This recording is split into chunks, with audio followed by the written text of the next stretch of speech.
Line with you. Jake Tapper's full interview with President Clinton airs tomorrow on ABC's This Week at 8 a.m., followed by This Week with Bob Mueller at 9. He's joined by Democratic Senate candidate Bob Took and syndicated talk show host Steve Gill. Well, for those early season gardeners, we do have a frost advisory in effect for our northern and eastern counties. Storm tracker is quiet. We didn't see much rain with our cool down. Well, it may be a while before we see some, and it's the growing season. We'll have our 7-day forecast in just a few minutes. A few former NFL players rolled up their sleeves for a good cause this afternoon. Dozens of volunteers joined the AARP and the NFL Players Association to kick off their National Community Service Partnership in Nashville. Volunteers took on a number of home improvement projects to help a pair of Nashville seniors stay in their homes. We're doing gutters, we're doing cracks, repainting. You know, we're trying to make sure everything's in order for our neighbor here. And, you know, everything that they need, ramps, all that type of thing. We're building ramps. It's just a wonderful, wonderful project that we're doing. Ross Browner spent most of his 11-year career in the NFL with the Cincinnati Bengals. He was joined by former Buffalo Bills player Jimmy Robinson and retired Green Bay Packers player John Pointer.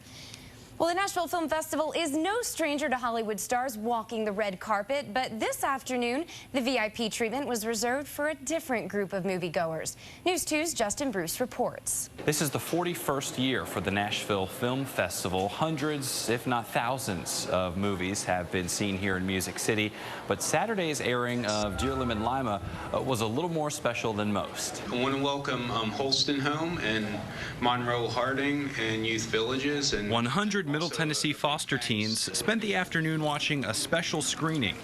That may sound like a typical Saturday, but VIP outings are a rare treat for kids growing up without a family. The funding's not there for the homes. It's not something they would even consider because really shelter, food, clothes are the focus. So this is really unique for them. Stephen Nornhold founded Hear the Music Live to give foster kids across the country a chance to attend special movie screenings and concerts. There are currently 9,000 foster kids in Tennessee. Even having foster kids live with us, I didn't realize the numbers. I mean, the numbers make you really, I guess, wake up. Hear the Music Live is based in San Francisco, but they'll be back in Music City this summer. The group plans to bring hundreds of foster kids and foster teens to this summer's CMA Music Fest. The concert t-shirt, you know, going to see your first concert, something you always remember. At the Nashville Film Festival, Justin Bruce, News 2. 20,000 people are expected to turn out for the 41st Annual Nashville Film Festival this year. It continues at the Regal Green Hills Theater through next Thursday. Tickets to movies cost $12 for adults.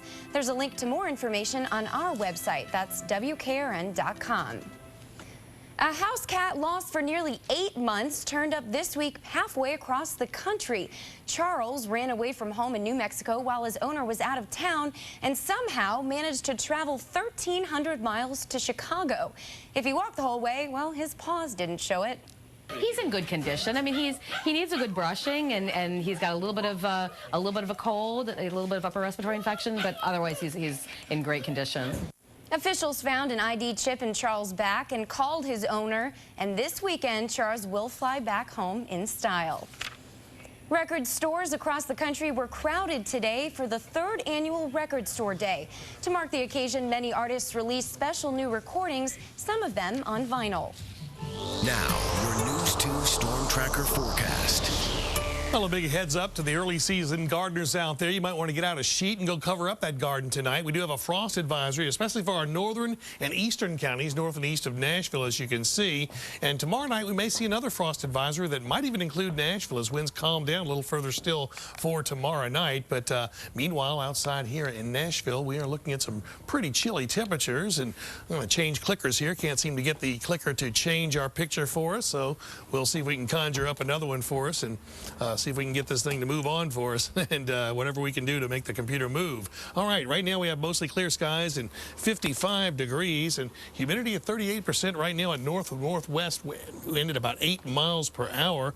And as we move on to the temperatures, look at about 39 for the overnight low here in Nashville. Mid-30s common, especially north and east of town. And that's one reason why we expect that frost to be in those areas. And we've explained before how you get frost on the ground when the temperature is still above 32 because the ground is a solid object and it actually lets its heat out of it and allows it to get down to freezing, even though the air above it might be just slightly above freezing. So that's why we expect some frost in some of those northern and eastern counties. Got a clicker here that's looking like it's going to be pretty reliable for me here. Storm tracker now is nice and quiet right now. And it's unfortunate. When the cooler air pushed in this morning, we were hoping to see some showers, and a few folks got to see a few sprinkles, but that's about it. And it was not any significant rainfall anywhere in Middle Tennessee. And Nashville really, for the most part, got missed by this. And it's been 9 days now since we've seen any significant rainfall. And unfortunately, as you'll see in my 7-day forecast, it might be another 6 days or more before we see any rainfall. And that's not really good when you're just getting into the beginning of the growing season. And also, we remember the drought from several years ago. Well, it's a little early to make any conclusions out of this, but it makes me worry that that might be a possibility down the road as we head into the summertime. Let's hope that's not the case. So we'll keep our fingers crossed and watch things as time goes on. This is 9 a.m. tomorrow morning on News 2's Predictor, which is going to show any clouds or precipitation, and it doesn't show either one throughout the entire day tomorrow. 67 for the high on our Sunday afternoon, 65 in Portland. We got used to mid-80s for highs for a while there. We'll call it about 66 in Clarksville and Paris, 68 in Camden, 67 in the borough by tomorrow morning, 68 in Columbia, as well as in Lawrenceburg, 64 in Cookeville.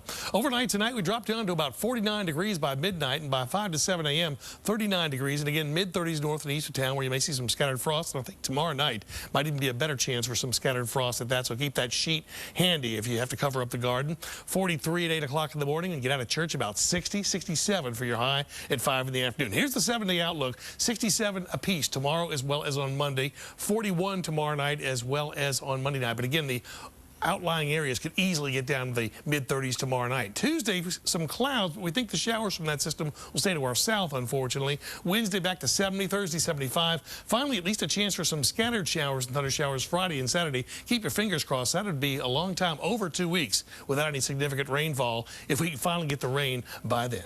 All right, thank you, Davis. Up next in sports, another busy day. We'll head over to Knoxville as the Volunteers wrapped up spring practice with their annual orange and white game. And I'm Corey Curtis in Chicago, where today the United Center, well, it's as quiet as it was last night in the third period. And for one big reason, Peck Arena shut down the Blackhawks and the crowd. We've got that story next. Thanks, Joe. Don't go away. When we return, Davis will have one more look at your forecast.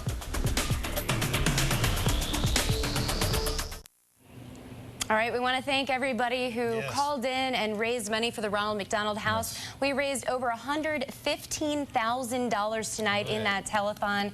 We're very happy that some of the anchors from here got to go and help raise money for that, and we're very happy for that total for this year. So thanks for watching, everyone. Have a good night.